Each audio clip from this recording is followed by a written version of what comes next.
Good morning students. ABPS tutorials में मैं doctor Sunil वत्स आपका वेलकम करता हूं। आज हम करने जा रहे हैं chemical properties of nitrogen family. Okay, कल फिजिकल और एटॉमिक प्रॉपर्टीज हमने कर ली थी। ओके, और इसी सीरीज में जो हमारे पास फर्स्ट केमिकल प्रॉपर्टी आती है वो आती है हमारे पास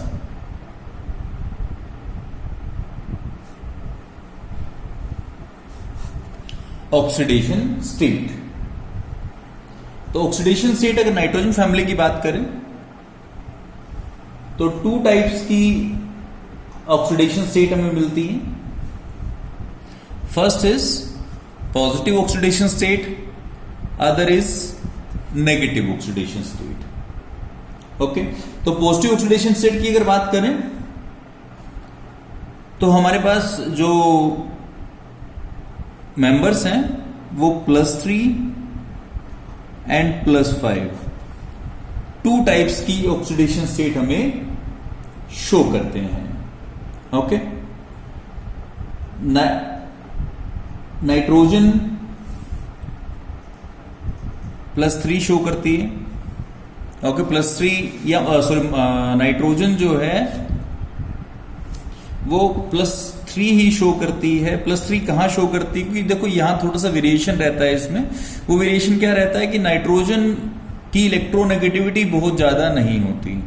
ओके, तो डिपेंडिंग अपॉन कि नाइट्रोजन अपने से ज्यादा इलेक्ट्रोनेगेटिव एलिमेंट से कनेक्ट हो रहा है या कम इलेक्ट्रोनेगेटिव एलिमेंट से, तो नाइट्रोजन पॉजिटिव और नेगेटिव दोनों टाइप की ऑक्सीडेशन स्टेट शो करता है। ओके, अगर नाइट्रोजन अपने से ज्यादा इलेक्ट्रोनेगेटिव एलिमेंट से अटैच है तो +3 ऑक्सीडेशन स्टेट शो करता है। ठीक है, +5 शो करनी चाहिए, बट इसलिए क्योंकि उसके पास d ऑर्बिटल्स नाइट्रोजन के पास नहीं होते, तो इसलिए वो अपनी कोवेलेंसी को 3 तक एक्सटेंड कर पाता है। ओके, और जहां तक उसके बाद फॉस्फोरस +5 शो करता है, PCl5 कंपाउंड मिलता है आपको। ओके, तो नाइट्रोजन को छोड़कर नीचे वाले सब +5 शो करते हैं। ओके, और +5 यहां मैक्सिमम टेंडेंसी होती है, यहां मैक्सिमम होती है, फिर टेंडेंसी कम होती चली जाती है। ओके, क्योंकि +5 यहां शो, +5 नीचे टेंडेंसी +3 की हो जाती है, और उसका रीजन आप +1 में पढ़ चुके हैं, इनर्ट पेयर इफेक्ट।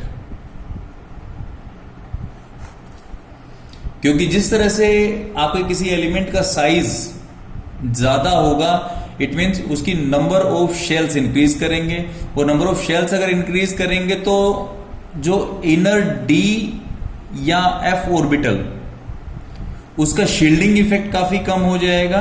और शील्डिंग इफेक्ट अगर कम हो जाता है, उससे क्या होगा कि आपका जो s सबशेल में इलेक्ट्रॉन पड़े हैं वो अनपेयरिंग के लिए रिलक्टेंट हो जाएंगे, अनपेयर नहीं होंगे वो।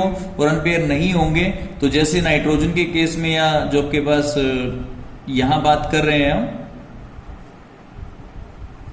ये जनरल कॉन्फ़िगरेशन है, तो ये तो अनपेयर्ड है, NPX NPY NPZ में 3 में है, NPX NPY NPZ 1 1 1। ओके, अब कोवेलेंसी को 5 तक ले जाने के लिए, कि 3 बॉन्ड्स तो बना लेगा, कोई दिक्कत नहीं है, लेकिन 5 तक ले जाने के लिए इस इलेक्ट्रॉन की अनपेयरिंग जरूरत है। और अनपेयर कब होगा? जब ये इलेक्ट्रॉन यहां से उठ के s वाला इलेक्ट्रॉन कहां चला जाए, D में चला जाए। S is more penetrating towards the nucleus, it means this will provide some instability to this electron, क्योंकि S ज्यादा अट्रैक्टिंग होता है, D उतना अट्रैक्टिंग नहीं होता। इस कारण से यहां से इलेक्ट्रॉन अनपेयर होकर यहां जाने की कोशिश कम करता है, और कम करेगा तो क्या होगा कि अब जो है 3 अनपेयर्ड इलेक्ट्रॉन रहेंगे, +3 ऑक्सीडेशन स्टेट शो करेगा। ओके, इसे कहते हैं इनर्ट पेयर इफेक्ट। मतलब ये पेयर जो है आपका s ऑर्बिटल्स वाला, वो इनर्ट हो गया है, वो कंबाइन नहीं करना चाहता। ओके, और ये क्यों होता है? क्योंकि इससे जो अंदर वाले d या f ऑर्बिटल्स हैं उनकी शील्डिंग काफी कम होती है। शील्डिंग कम होने के कारण क्या होगा कि ये ज्यादा अट्रैक्ट होता है न्यूक्लियस से, और अट्रैक्ट ज्यादा होगा इट मीन्स यहां से यहां इलेक्ट्रॉन नहीं पहुंचा पाएगा, और नहीं पहुंचा पाएगा तो सिर्फ 3 ही बॉन्ड बनेंगे, और इस इफेक्ट को कहते हैं इनर्ट पेयर इफेक्ट बोलते हैं। ओके, और यहाँ बिस्मथ क्योंकि सबसे नीचे है तो यहाँ इसकी ऑक्सीडेशन स्टेट +5 ज्यादा स्टेबल नहीं होगी। स्टेबल कौन सी होगी? +3 ज्यादा स्टेबल होगी। और जो बिस्मथ का +5 ऑक्सीडेशन स्टेट में केवल एक ही कंपाउंड है BiF5 जो स्टेबल नॉन कंपाउंड है, आइसोलेटेड कंपाउंड है। ओके, दूसरी बात, अगर +5 ऑक्सीडेशन स्टेट हम शो करवाना चाहते हैं तो उस केस में मैं, क्योंकि देखो होता तो कोवेलेंट बॉन्ड ही है, कंप्लीट इलेक्ट्रॉन लूज नहीं होता, बट अगर ज्यादा इलेक्ट्रोनेगेटिव एलिमेंट के साथ अटैच है नाइट्रोजन तो उस केस में +5 ऑक्सीडेशन स्टेट का मीनिंग एक तरह से हम ये एज्यूम कर सकते हैं कि उसको 5 इलेक्ट्रॉन लूज करने पड़ेंगे और उस मेटल को +5 ऑक्सीडेशन स्टेट में जाना पड़ेगा। ओके, और जो दूसरे कंपाउंड्स हैं ग्रुप 15 के, उसमें +5 ऑक्सीडेशन स्टेट जनरली कोवेलेंट होती है, जो पहले डिस्कस कर चुके हैं। ओके, और बिस्मथ और जो आपके पास एंटीमनी है, इन दोनों में आपके पास आयनिक और कोवेलेंट दोनों होती है वो। ओके, और अगर नॉर्मली बात करें तो कोवेलेंट कैरेक्टर की अगर बात करते हैं तो नाइट्रोजन सबसे ज्यादा कोवेलेंट होता है, फिर फॉस्फोरस, फिर आर्सेनिक, फिर एंटीमनी और फिर बिस्मथ। बिस्मथ सबसे लास्ट में जाता है। Okay, this is about our positive oxidation state. अब मैं बात करता हूं किसकी? नेगेटिव ऑक्सीडेशन स्टेट के लिए। नेगेटिव ऑक्सीडेशन स्टेट जो आपके पास, क्योंकि टोटल आपके पास आउटर में कितने इलेक्ट्रॉन्स हैं? 5 इलेक्ट्रॉन्स हैं। रिक्वायरमेंट कितनी है? 3 इलेक्ट्रॉन्स की है। इट मींस मोस्टली केसेस में जो ऑक्सीडेशन स्टेट डिस्प्ले होगी वो कौन सी होगी? -3। ओके, और -3 जो है वो भी लार्ज अमाउंट ऑफ एनर्जी चाहिए उसके लिए। ओके, तो नाइट्रोजन में तो इजीली हो जाता है, मेजर दिक्कत नहीं आती क्योंकि छोटा एलिमेंट है और इलेक्ट्रोनेगेटिविटी नाइट्रोजन की काफी ज्यादा है। ओके, तो नाइट्रोजन जो है वो मेटल्स के साथ में नाइट्राइड्स बना लेता है, जैसे Mg3N2 बोल सकता हूं मैं, कैल्शियम नाइट्राइड बोल सकता हूं मैं। ओके, तो ये इजीली बन जाते हैं। ओके, फॉस्फोरस की अगर बात करूं, कैल्शियम फोस्फाइड, वो भी मिलता है मेरे को नेचर के अंदर। सोडियम आर्सेनाइड भी मिलता है, जिंक स्टिलबाइट भी मिलता है। ओके, ये सब चीजें मेरे को नेचर में मिलती हैं। ओके, बट अगर टेंडेंसी की बात करूं मैं, तो tendency of these elements to show -3 oxidation state decreases as we move down the group. जिस तरह नीचे जाते हैं ग्रुप में हम, तो -3 ऑक्सीडेशन स्टेट की टेंडेंसी जो है वो कम होती चली जाती है जिस तरह हम डाउन द ग्रुप जाते हैं। ओके, और ये होता क्यों है? क्योंकि हमारे पास जब डाउन द ग्रुप जाते हैं तो इलेक्ट्रोनेगेटिविटी ग्रेजुअली डिक्रीज करती है, आयनाइजेशन एंथैल्पी कंटिन्यूसली डिक्रीज करती है। ओके, अब इस -3 स्टेट्स के साथ में नाइट्रोजन फॉर फॉस्फोरस जो है वो -2 ऑक्सीडेशन स्टेट भी शो करते हैं। वो कहां शो करते हैं? जैसे आपका हाइड्राजीन है NH2NH2, ओके, डाई फोस्फीन है PH3 का डबल, P2H6 बोलते हैं जिसको हम, P2H4 बोलते हैं जिसको हम। ओके, इसके अलावा आपको -1 ऑक्सीडेशन स्टेट मिलती है। वो कहां मिलती है? हाइड्रोक्सिल एमीन के अंदर। ठीक है, बट फॉस्फोरस ऐसा कोई ग्रुप शो, ऐसा कोई कंपाउंड शो नहीं करता, नहीं बनाता। ओके, उसके बाद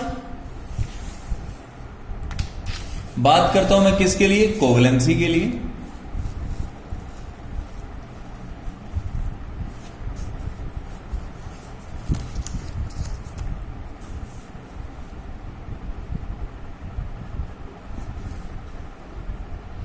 कोवैलेंसी की जहां तक बात करता हूं मैं, नाइट्रोजन में डी ऑर्बिटल होता नहीं है, जो पहले डिस्कस कर चुके हैं।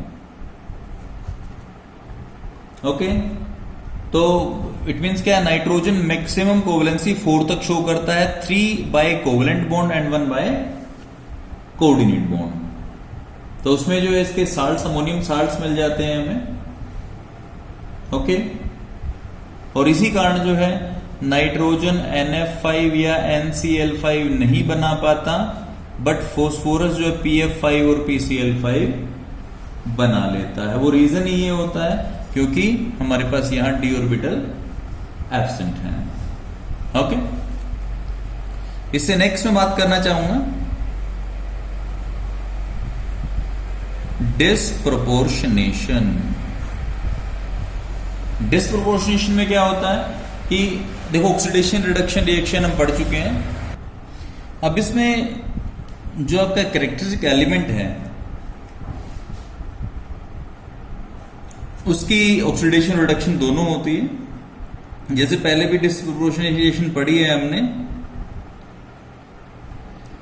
HNO2 नाइट्रस एसिड है मेरे पास।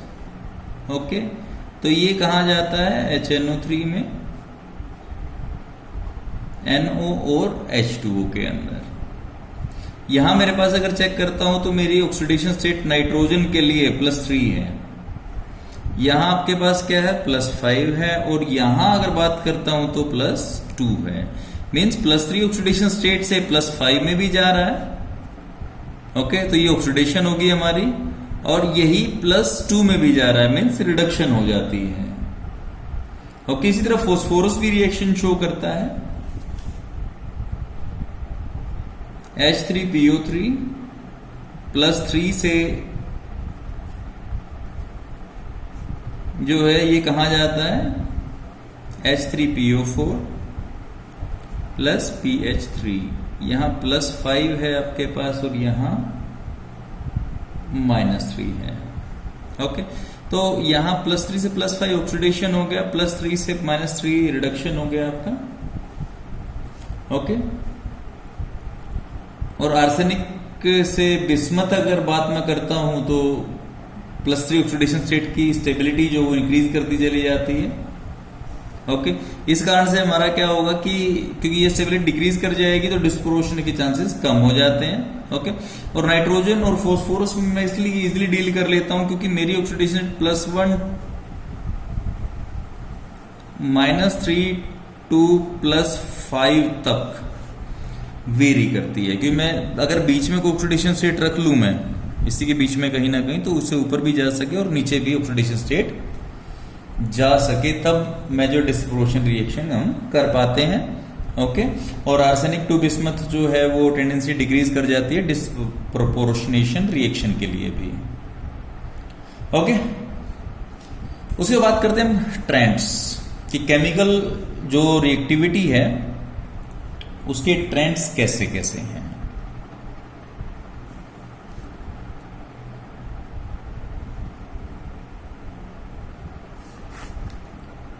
उसके लिए बात कर लेते हैं। पहले बात करते हैं हम रिएक्शन टुवर्ड्स हाइड्रोजन की। जो हाइड्राइड होते हैं उनकी रिएक्टिविटी वो बनते कैसे हैं। ओके, कौन कौन से हाइड्राइड होते हैं हमारे पास।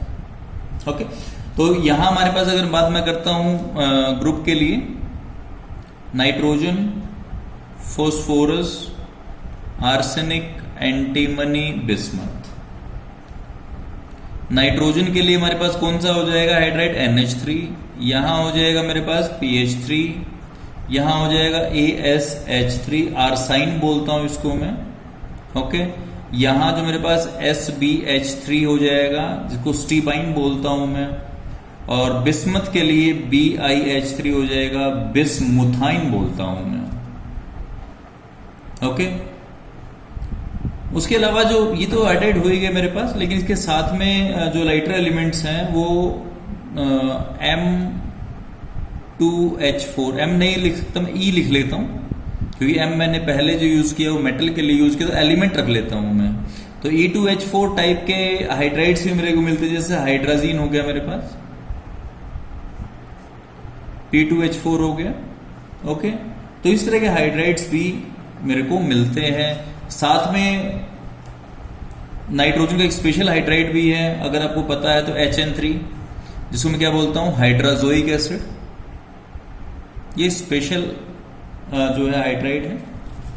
ओके, तो ये मेरे पास हाइड्राइड्स हैं किसके, नाइट्रोजन फैमिली के लिए।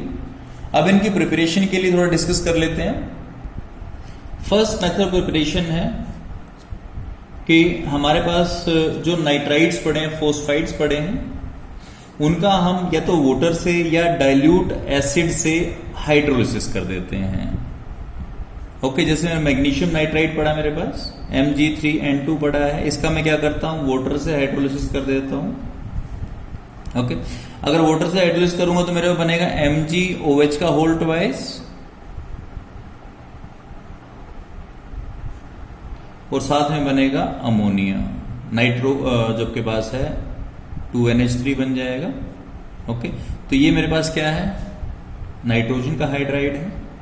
ओके, इसी तरह से अगर हम फोस्फोरस का बना, Ca3P2 कैल्शियम फोस्फाइड होता है मेरे पास, वाटर से रिएक्ट करवा देता हूं इसको मैं, सेम उसी तरह की रिएक्शन होती है और मेरा बन जाता है 3CaOH का whole twice calcium hydroxide plus phosphine. Same reaction है मेरे पास। ओके, इस तरह नीचे वाले जो बाइनरी कंपाउंड्स हैं, उसके जो आर्सेनाइड्स हो गए, आपके पास सिल्वाइड्स हो गए, ठीक है, तो उनको भी मैं सीधा रिएक्ट कर सकता हूं, ठीक है। बट नीचे वालों की रिएक्शन जो है वो डाइल्यूट एसिड से आसानी से होती है। जैसे मैं एक आर्सेनाइड और ले लेता हूं एग्जांपल इसी में, Zn3AS2 जिंक आर्सेनाइड है। ओके, तो इसको मैं HCl से ट्रीट करता हूं तो एक कंपाउंड जिंक क्लोराइड बन जाता है मेरे पास, प्लस साथ में AsH3 बन जाता है। Okay, this is arsine. तो इस तरह से मैं प्रिपेयर कर सकता हूं। ओके, तो फर्स्ट मेथड मेरे पास है हाइड्रोलिसिस ऑफ बाइनरी कंपाउंड्स।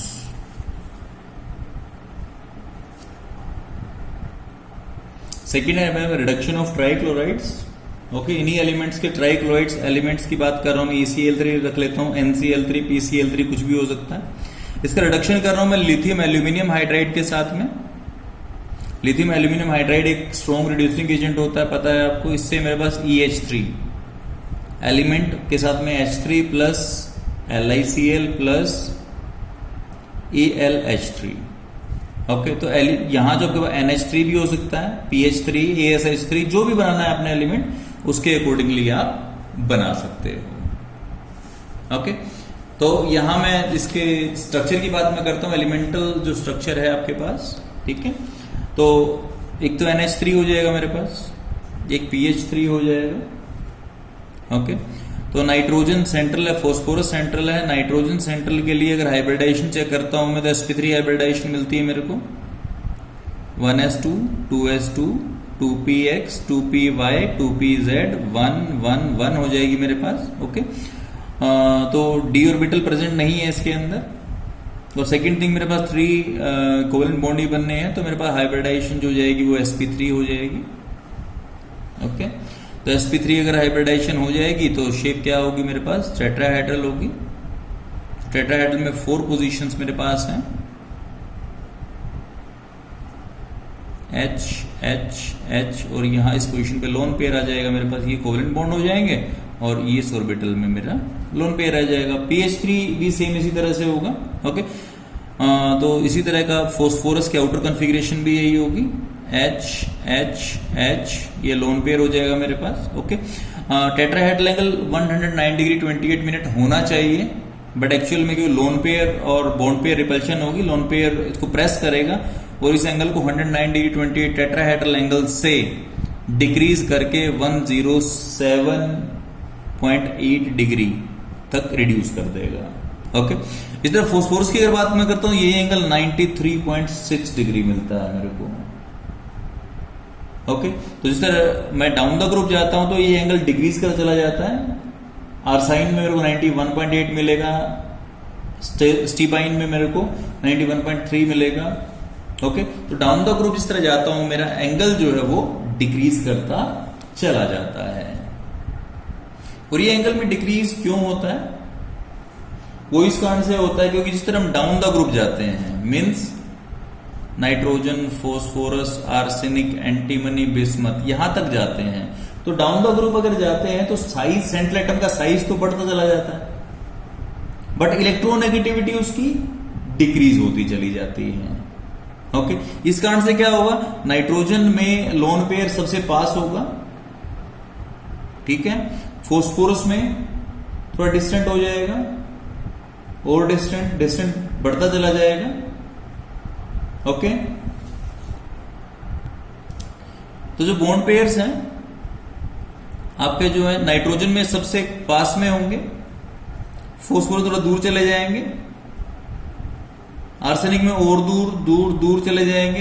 तो अगर मेरा जो बॉन्ड पेयर एक दूसरे से जब दूर जा रहा है तो रिपल्शन कम होती चली जाएगी। तो नाइट्रोजन के केस में हाइड्रोजन हाइड्रोजन हाइड्रोजन, ये जो lone pair sorry bond pair है, बॉन्ड पेयर रिपल्शन मैक्सिमम है, तो मैक्सिमम है तो क्या होगा, वो मैक्सिमम एंगल पर रोक देगा।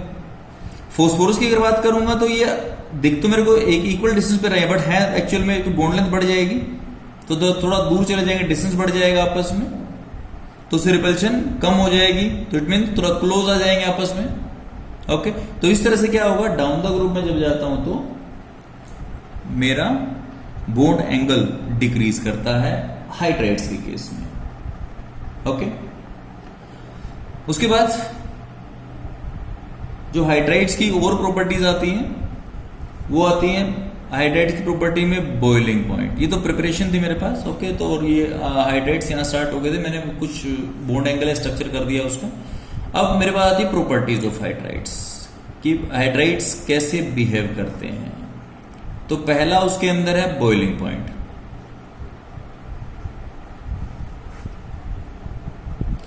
पहले मैं बॉइलिंग पॉइंट का ट्रेंड चेक करूंगा, ट्रेंड चेक करने के बाद फिर मैं उसको एक्सप्लेन करूंगा। हाइड्राइड्स मेरे पास NH3, PH3, ASH3, आर्साइन, स्टीबाइन और बिस्मथाइन है।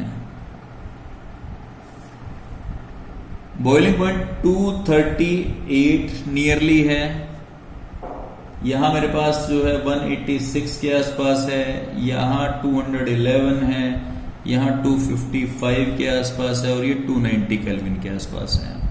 ओके, तो देखिए पहले 238 था, फिर 186, 211, 255, 290। इट मीन पहले एक स्टेप पे तो डिक्रीज किया,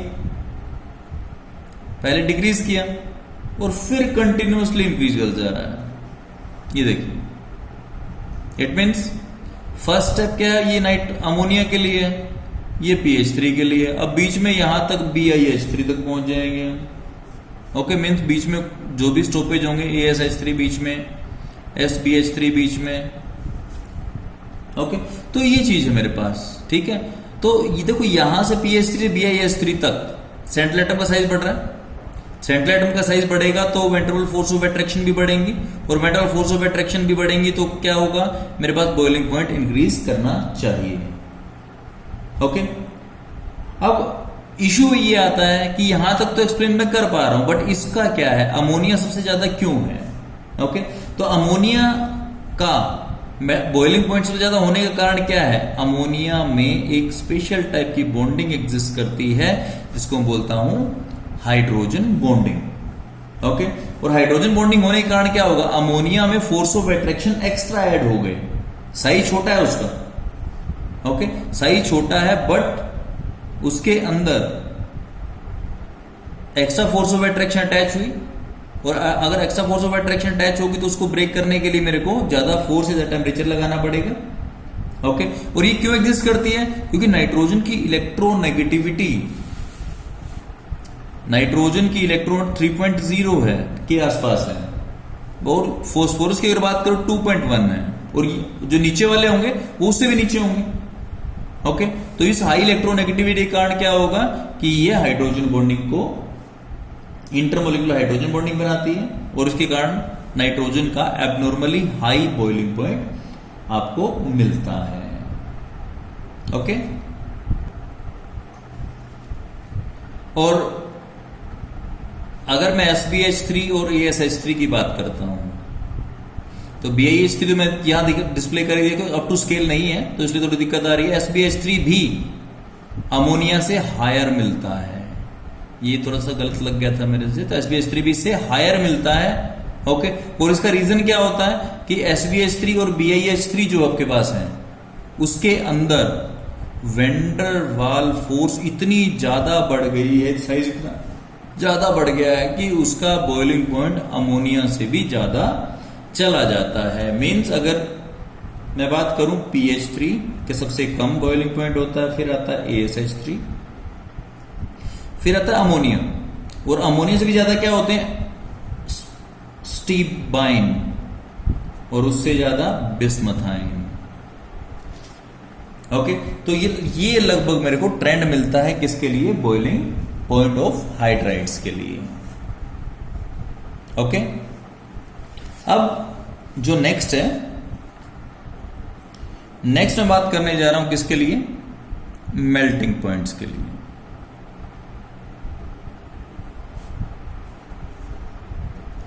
तो मेल्टिंग पॉइंट अमोनिया का सबसे ज्यादा मिलता है। अगर मैं ग्राफ भी प्लॉट करता हूं तो लगभग इस तरह ग्राफ मेरे को मिलता है। यहां आपके पास अमोनिया होता है, काफी ज्यादा है, PH3 ASH3, और यहां आपके पास SbH3। ओके, तो PH3 के लिए अगर मैं बात करता हूं तो 140 के आसपास होता है PH3 के लिए, 140 केल्विन के आसपास। यहाँ 157 केल्विन के आसपास होता है, यहाँ 185 केल्विन के आसपास होता है, और अमोनिया का जो होता है वो होता है 195 केल्विन के आसपास। ओके, अमोनिया का हायर क्यों होता है, क्योंकि इसके अंदर जो पहले बात की थी हमने, हाइड्रोजन बॉन्डिंग एग्जिस्ट करती है, और हाइड्रोजन बॉन्डिंग एग्जिस्ट करने के कारण इसका जो मेल्टिंग पॉइंट है वो काफी ज्यादा हो जाता है, और बल्कि इसके अलावा दूसरे हाइड्राइड्स जो हाइड्रोजन बॉन्डिंग नहीं बनाते, इसलिए इनका मेल्टिंग पॉइंट लोअर मिलता है। ओके, जिस तरह से फास्फोरस से एंटीमनी तक जाता हूं इसके हाइड्राइड्स में, तो मॉलिक्यूलर साइज इंक्रीज करता है, और मॉलिक्यूलर साइज इंक्रीज करने से आपका जो मेल्टिंग पॉइंट है वो भी इंक्रीज करता है।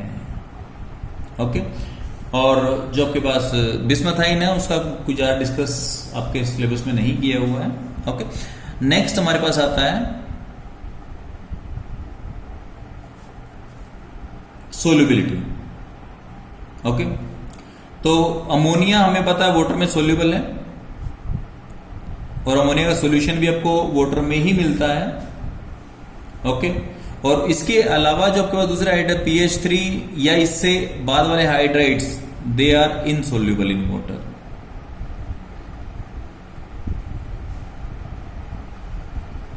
ओके, वो भी मैं ये बोल सकता हूं कि जो अमोनिया है वो हाइड्रोजन बॉन्डिंग बनाती है, तो इट मींस क्या, सोल्यूबल वो हो जाएगी। ओके, इसके बाद मेरे पास आती है thermal stability, down the group decrease करती है। अगर मैं स्टेबिलिटी की बात करूं तो ammonia is most stable, then phosphine, then arsine, then stibine, and then BiH3। और BiH3 की अगर बात मैं करता हूं तो इतना अनस्टेबल हो जाता है कि इसका जो हाफ लाइफ पीरियड है वो 20 मिनट से ज्यादा नहीं होता। This half life period for BiH3, it means काफी ज्यादा अनस्टेबल हो जाता है। ओके, और ये स्टेबिलिटी क्यों डिक्रीज करती है, क्योंकि देखो हाइड्रोजन तो सेम है, nitrogen, phosphorus, arsenic, antimony, bismuth. जिस तरह हम डाउन द ग्रुप जाते हैं तो सेंट्रल एटम जो है उसका साइज बढ़ता चला जाता है। साइज बढ़ेगा तो क्या होगा, वो साइज डिफरेंस होने के कारण, क्योंकि हाइड्रोजन साइज काफी छोटा है, तो नाइट्रोजन तो कुछ प्रेफर कर देगा, फोस्फोरस भी कुछ प्रेफर कर ले, पर आर्सेनिक, एंटीमनी और बिस्मथ ये काफी साइज का डिफरेंस होने के कारण ये इससे कंफर्टेबल नहीं होते बॉन्डिंग के लिए। ओके, और अगर कंफर्टेबल बॉन्डिंग के लिए नहीं होंगे तो it means down the group जाऊंगा और सेंट्रल एटम का साइज बढ़ता चला जाएगा। उस तरह से अनकंफर्टनेस शो करेगा एलिमेंट हाइड्रोजन से कॉम्बिनेशन के लिए। और अगर अनकंफर्टेबल होगा तो उस केस में क्या होगा कि आपकी जो एलिमेंट और हाइड्रोजन की बॉन्ड स्ट्रेंथ है, बॉन्ड स्ट्रेंथ कम हो जाएगी। बॉन्ड स्ट्रेंथ कम हो जाएगी तो आपके पास जो है बॉन्ड स्टेबिलिटी भी कम होती चली जाएगी। ओके, तो इस कारण से क्या होता है कि डाउन द ग्रुप में जब ज्यादा थर्मल स्टेबिलिटी डिक्रीज करती जाती है। ओके, इसके बाद आता है रिड्यूसिंग कैरेक्टर। अब रिड्यूसिंग कैरेक्टर की अगर बात करूं तो रिड्यूसिंग कैरेक्टर क्या होता है कि दूसरे को हाइड्रोजन सप्लाई कितनी आसानी से हो जाती है। ओके, तो हाइड्रोजन सप्लाई के ऊपर डिपेंड करता है सब चीजें। अब हाइड्रोजन सप्लाई कब होगी? जब मेरा एलिमेंट और हाइड्रोजन का बॉन्ड ब्रेक करेगा, क्योंकि यही हाइड्रोजन क्या करेगा, दूसरे को रिड्यूस करने वाला है। और इससे पहले थर्मल स्टेबिलिटी में चेक कर चुका हूं मैं, थर्मल स्टेबिलिटी में सबसे आसानी से हाइड्रोजन कौन रिलीज कर रहा है, जो मैक्सिमम थर्मली अनस्टेबल है। और मैक्सिमम थर्मली अनस्टेबल कौन सा है? ये है BiH3। 220 मिनट्स का इसका हाफ लाइफ पीरियड है। इट मींस ये आसानी से हाइड्रोजन लूज करेगा, तो अच्छा रिड्यूसिंग कैरेक्टर होगा इसका। ये थोड़ा सा मुश्किल से, तो उससे कम रिड्यूसिंग कैरेक्टर होगा। इट मीन सबसे ज्यादा रिड्यूसिंग कैरेक्टर किसका होने वाला है? BiH3 के लिए। BiH3 is have the highest reducing character due to its less thermal stability।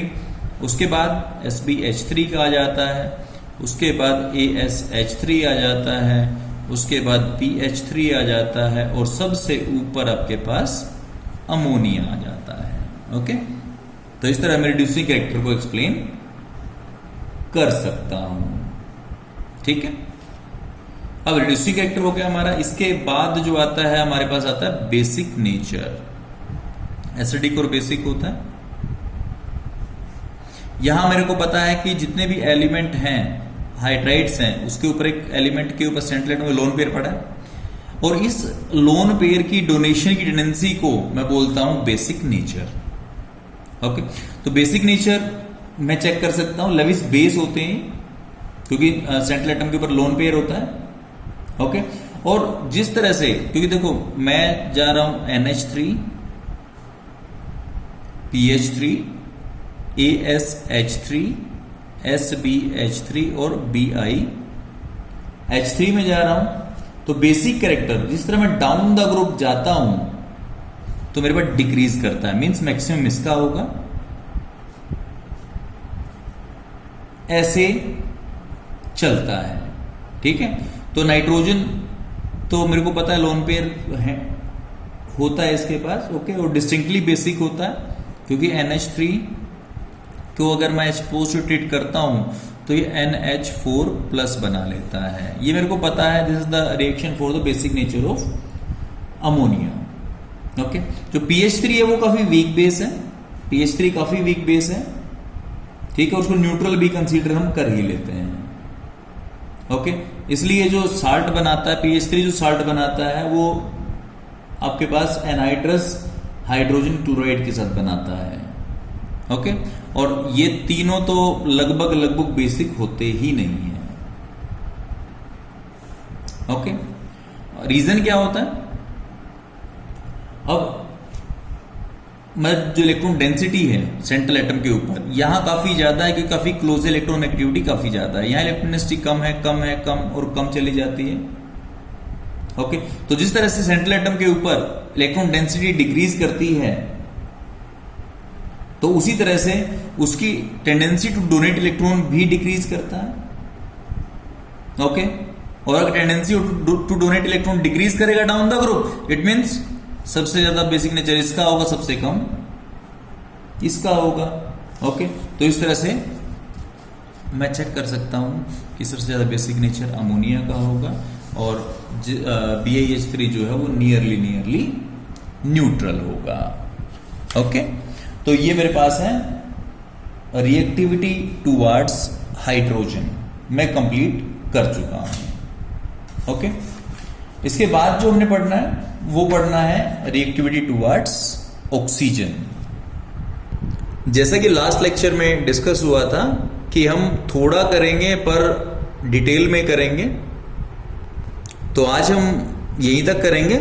Okay, और आपसे एक्सपेक्टेशन है कि आप इसको अच्छी तरह से कर लेंगे, क्योंकि पी ब्लॉक एलिमेंट जो है मेरे पास +2 का काफी हैवी चैप्टर है। ओके, और nearly 7 to 8 marks board exam, और एटलीस्ट मैं एक्सपेक्ट करता हूं कि 2 क्वेश्चन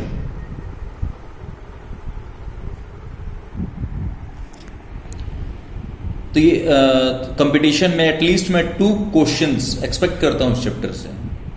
ओके, तो आज के लिए इतना ही। Thank you and have a nice day.